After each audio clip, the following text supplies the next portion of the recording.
Ibrahim Nijar ne.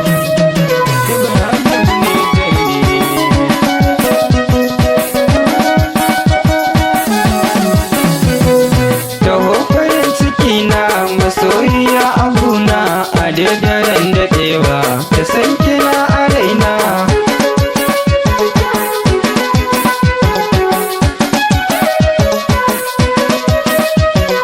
Taho farin ciki na masoyiya abuna a daren daɗewa ta san kina a raina. Soyayyar ruwan zuma ce ka sha ka ba masoyi, a shirishin masoyi ke sa ayo bulayi.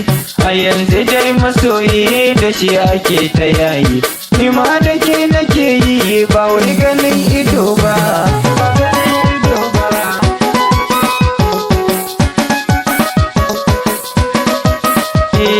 Ba dukiya ba ne so bare a yi masa zakka, abin farin ciki in ka samu mai kula ka. Ni ma na samu tawa mai kyau da farin idanu, bikin gani da ai baga tafiya sannu sannu sannu sannu.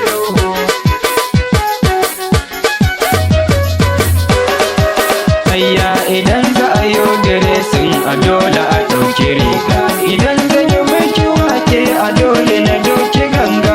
Ashe garin masoyi bai nisa da na duba, ko ai Ethiopia ni mi so na zan mata riba.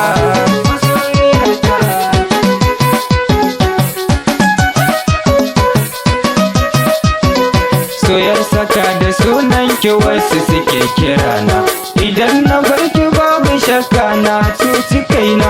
Ga zuciya tana baki sai ki rufa ki saya, farin ciki nake tun da ke ka kira ni yaya.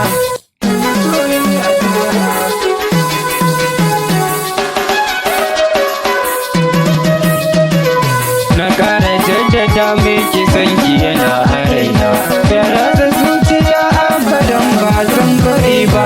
Ki zo garan da sauri ki bani fure